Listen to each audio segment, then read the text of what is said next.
شعبان المعظم کا مہینہ جاری ہے اور 15 شعبان کی شب آنے والی ہے، جسے ہم اپنی زبان میں شب برات کہتے ہیں۔ ویسے اس کے نام بہت زیادہ ہیں جو حضرات مفسرین کرام نے اپنی اپنی تفسیروں میں لکھے ہیں۔ اس کا نام شب برات بھی ہے، شب رحمت بھی ہے، شب انعامات بھی ہے، شب مغفرت بھی ہے۔ شب کا معنی ہوتا ہے رات، اور برات کا معنی ہے کہ اس رات میں اللہ رب العالمین انسانوں کی گناہوں سے برات فرماتے ہیں۔ حضرت عائشہ رضی اللہ تعالی عنہا سے روایت ہے، وہ فرماتی ہیں کہ نبی کریم صلی اللہ علیہ وسلم نے فرمایا، اور یہی روایت حضرت ابو ہریرہ رضی اللہ تعالیٰ عنہ سے بھی ہے، اللہ کے نبی نے فرمایا کہ اللہ رب العالمین اس 15 شعبان کی رات کو اپنی رحمت کے 200 دروازے کھول دیتے ہیں، اور فرمایا جو بندہ بھی اس رات میں بیٹھ کے اپنے رب سے اپنے گناہوں کی معافی مانگتا ہے، اللہ اس کی بخشش فرما دیتے ہیں۔ تو یہ ہے شب برات، کہ اس رات میں اللہ انسانوں کو ان کے گناہوں سے بری کرتے ہیں، معافی عطا فرماتے ہیں۔ اور خود نبی کریم صلی اللہ علیہ وسلم کا معمول بھی یہی تھا کہ آقا صلی اللہ علیہ وسلم بھی اس رات میں اللہ کی بہت زیادہ عبادت کیا کرتے تھے۔ حضرت عائشہ صدیقہ رضی اللہ تعالی عنہا فرماتی ہے کہ ایک رات اندھیرا تھا، ہم کمرے میں گھر میں سوئے ہوئے تھے، تو اچانک سے جب میری آنکھ کھلی تو میں نے دیکھا کہ حضور میرے پاس موجود نہیں ہے۔ اور ان دنوں کے بارے میں آتا ہے لیسا فی البیوت المصابیح، کہ ان دنوں میں گھروں کے اندر یہ چراغاں یعنی یہ چراغ وغیرہ نہیں ہوا کرتے تھے، یہ بتیاں، یہ روشنیاں، یہ چراغ، یہ اس طرح نہیں ہوتے تھے جس طرح آج کل ہمارے زمانے میں ہے۔ تو حضرت عائشہ صدیقہ فرماتی ہے میں نے پھر اللہ کے نبی کو ڈھونڈنا شروع کیا، میرے دل میں خیال آیا کہ باری میری ہے، حضور میرے پاس نہیں، کہیں ایسا تو نہیں کہ کسی اور زوجہ محترمہ کے پاس چلے گئے ہوں۔ تو ڈھونڈتے ڈھونڈتے جب میں نے حضور صلی اللہ علیہ وسلم کو تلاش کرنا شروع کیا تو میں نے دیکھا کہ حضور بقیع غرقد کے اندر قبرستان میں موجود تھے۔ اچھا، حضرت عائشہ کمرے میں ہے تو یہ بقیع غرقد یا جنت البقیع میں کیسے پہنچی؟ انہیں کیسے پتا تھا کہ حضور ادھر کو گئے؟ کیونکہ جب خود فرما رہی ہے کہ میرے ذہن میں خیال یہ آیا کہ کہیں حضور مجھ سے اٹھ کے کسی اور بیوی کے گھر میں تو نہیں چلے گئے۔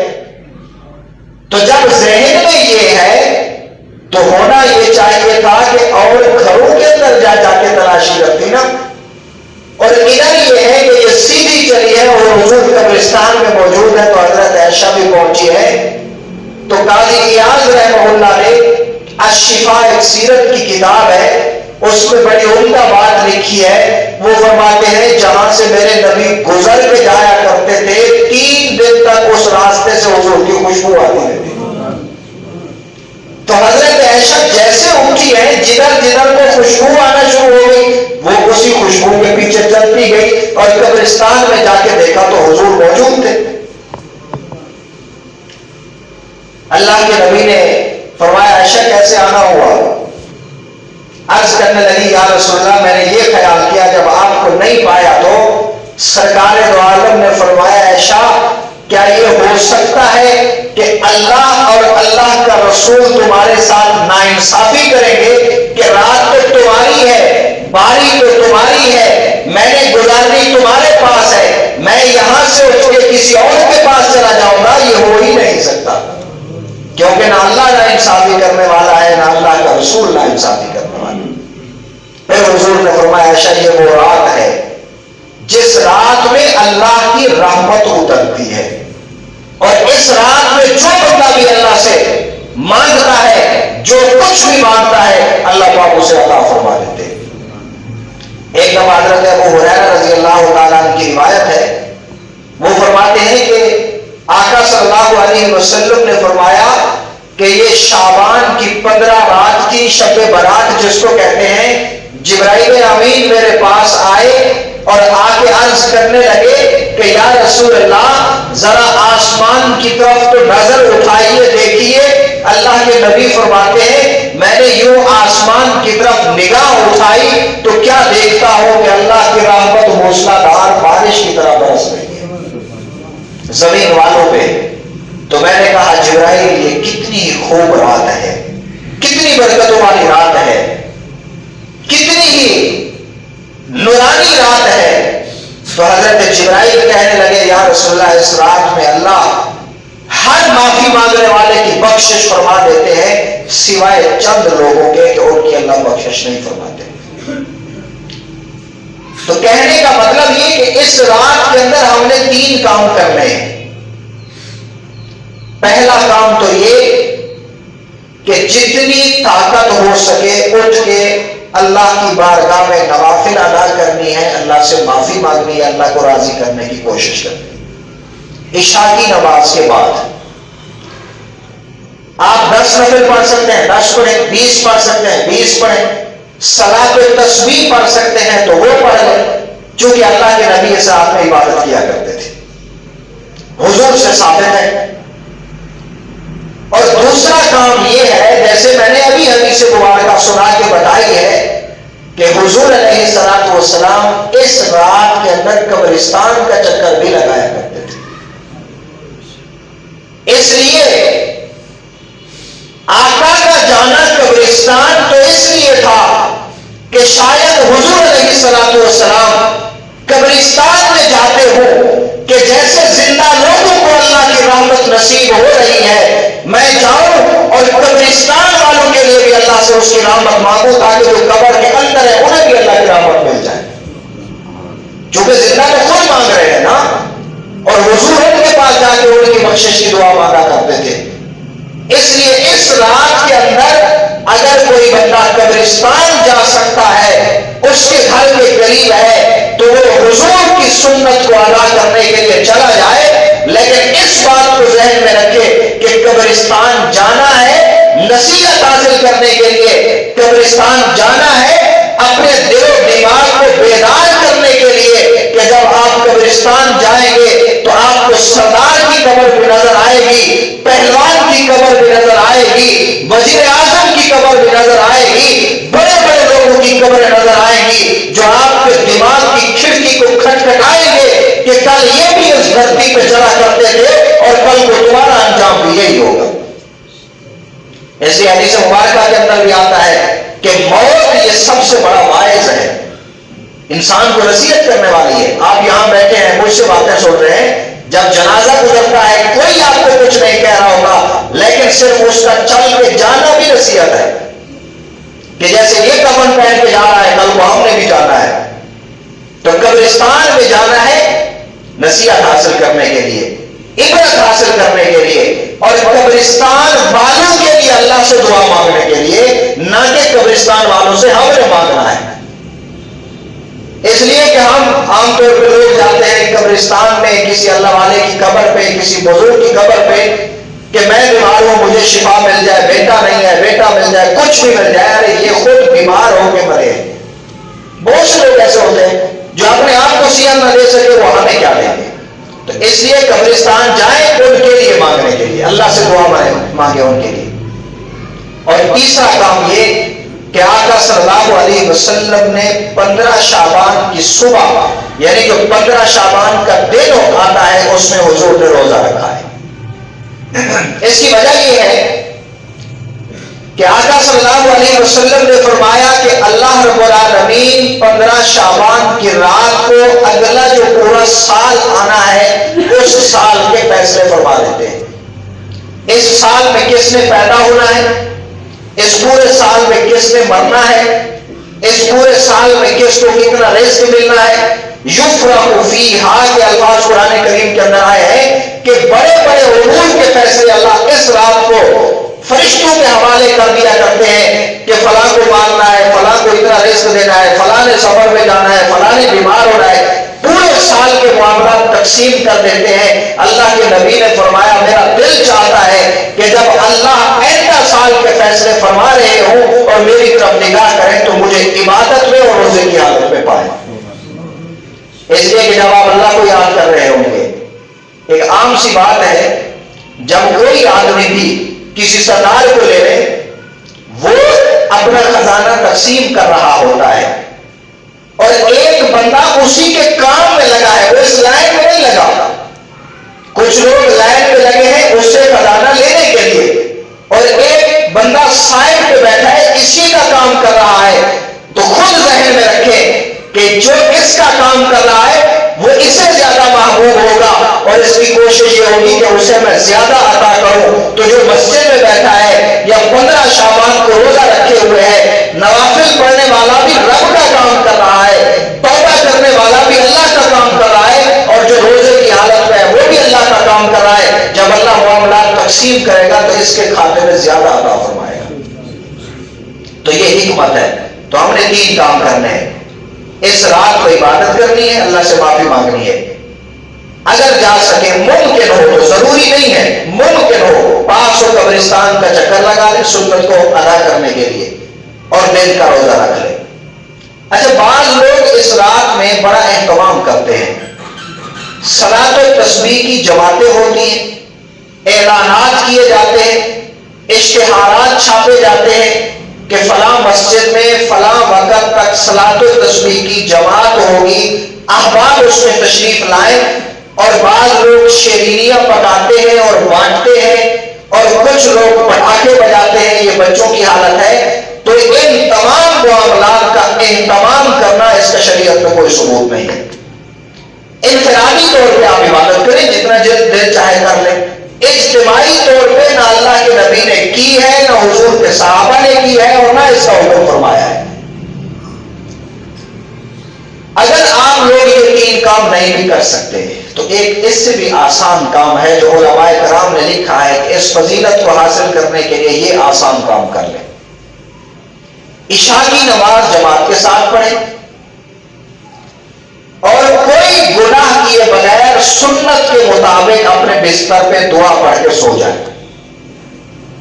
اگر مسجد میں آ کے عبادت نہیں کر سکتے تو کم از کم یہ اہتمام کریں کہ عشاء کی نماز میں نے جماعت کے ساتھ ادا کرنی ہے اور عشاء کے بعد موبائل بند کر دینا ہے.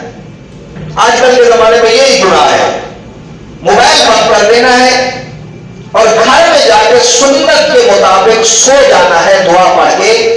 اور ہاں، ایک کام اور بھی کرنا ہے، موبائل پہ صبح فجر کی نماز کا الارم لگا کے رکھے یا گھر میں جو اٹھنے والے ہیں ان کو کہہ دیں. اور فجر کی نماز مسجد میں جماعت کے ساتھ پڑھنی ہے. اور اگر روزہ نہیں بھی رکھ سکتے تو یہ 15 شعبان کا جو دن ہے یہ بغیر گناہ کے گزارنا ہے. محدثین کرام نے لکھا ہے کہ جو بندہ عشاء کی نماز جماعت کے ساتھ ادا کرتا ہے، فجر کی نماز جماعت کے ساتھ ادا کرتا ہے، وہ ایسے ہے جس طرح اس نے ساری رات عبادت میں گزاری ہو. تو جب آپ یہ دونوں نمازیں جماعت کے ساتھ ادا کر کے سوئیں گے تو یہ لیلۃ البرات کی آپ کی ساری رات عبادت میں گزاری جائے گی اور لکھی جائے گی. اگر زیادہ عبادت نہیں ہو سکتی تو یہ تو ہم کر سکتے ہیں نا، آسان کام ہے. اور دوسری بات، اللہ کے نبی نے فرمایا، جیسا کہ میں نے حدیث مبارکہ میں بھی اشارہ کیا ہے، جبرائیل امین اترے اور حضور نے دیکھا رحمت برس رہی ہے تو جبرائیل نے آگے بتایا کہ یا رسول اللہ، اس رات میں 8 طرح کے لوگوں کی بخشش نہیں ہوتی. اب ہم نے دیکھنا یہ ہے کہ شب برات جیسی رات جس کے بارے میں اللہ کے نبی فرما رہے ہیں کہ اس رات میں رحمت کے 200 دروازے کھل جاتے ہیں، جس کے بارے میں اللہ کے نبی فرما رہے ہیں کہ اس رات میں خالق کے کائنات آسمان دنیا پہ تشریف لاتے ہیں اور خود اللہ اعلان کرتے ہیں کہ ہے کوئی مجھ سے بخشش مانگنے والا کہ میں اس کے گناہوں کو بخش دوں، ہے کوئی مجھ سے روزی مانگنے والا کہ میں اس کے لیے رزق کے دروازے کھول دوں، ہے کوئی مجھ سے بیماریوں سے شفا مانگنے والا کہ میں اس کے لیے شفا کے فیصلے فرما دوں۔ جب اللہ آسمان دنیا پہ تشریف لا کے کمائی علی کو نشانی جس طرح میرے رب کی شان کے لائق ہے تشریف فرما کے خود اعلان فرما رہے ہیں گویا کہ آپ کو مجھے اور اللہ کے نبی کی امت کو نوازنا چاہتے ہیں، تو اس رات کے اندر بھی اللہ کے نبی نے فرمایا 8 لوگوں کی بخشش نہیں ہوتی، اور وہ 8 لوگ کون سے ہیں میں بتا دیتا ہوں۔ خدا نہ کرے آپ میں سے اگر کوئی بندہ اس طرح کے کاموں کے اندر مبتلا ہو تو آج ہی توبہ کر لے۔ نمبر 1 فرمایا مشرک کی اللہ اس رات میں بھی بخشش نہیں فرماتے۔ جو بندہ شرک کرتا ہے شب برات جیسی رات کے اندر بھی اللہ اس کو بخشش نہیں فرماتے۔ شرک کیا ہے؟ شرک یہ ہے کہ اللہ کی ذات اور صفات کے اندر ہم کسی اور کو شریک کر دیں۔ رازق اللہ ہے، ہم اپنا رازق کسی اور کو سمجھ بیٹھے، خالق اللہ ہے، ہم اپنا خالق کسی اور کو سمجھ بیٹھے، تمام تر طاقتوں کا مالک اللہ ہے اور ہم یہ طاقتیں کسی اور کے حوالے کر دیں تو یہ شرک ہے۔ مشرک اللہ بخشش نہیں فرماتے۔ اور دوسرے نمبر پہ اللہ کے نبی نے فرمایا مدمن الشرب، فرمایا جو آدمی ہمیشہ شراب پیتا ہے، ہمیشہ شراب کا عادی ہے۔ ایک یہ ہے کہ زندگی میں کبھی اس نے شراب پی لی، اس کے بعد توبہ کر دی، اس کو چھوڑ دیا، عادت نہیں بنائی، اس کی اور بات ہے۔ اگر کسی نے شراب کو اپنی عادت بنا رکھا ہے، فرمایا شب برات جیسی رات ہوگی، ہر بندہ اللہ کی رحمت کو اپنی جھولیوں میں سمیٹ رہا ہوگا، لیکن شراب کا عادی اس رات میں بھی اللہ کی رحمت سے محروم ہوگا۔ اور تیسرے نمبر پہ محسوس نہ فرمانا، یہ گناہ تقریباً ہم سارے لوگ کرتے ہیں۔ فرمایا مسبل الازار،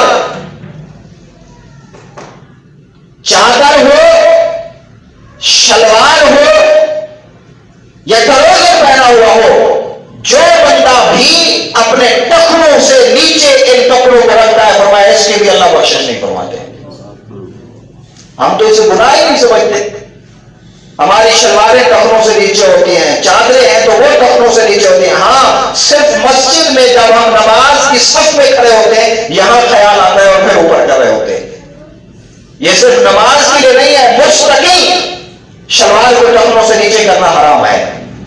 لیکن ایک بات ذہن میں رکھیں اس مسئلے کی وضاحت بھی کہ عام طور پہ 2 طرح کے کپڑے ہیں جن سے شلوار ٹخنوں کو ڈھانپنا حرام ہے۔ ایک ہے نازلن، ہم جو اوپر سے کپڑا پہنتے ہیں اور وہ ہمارے ٹخنوں سے نیچے چلا گیا ہے، شلوار ہے، چادر ہے، اور ایک ہے کہ نیچے سے ہم اوپر کو پہنے جس طرح جراب بندہ پہنتا ہے، یہ پاؤں سے اوپر کو جاتے ہیں، اس سے ٹخنوں کو ڈھانپنا حرام نہیں ہے۔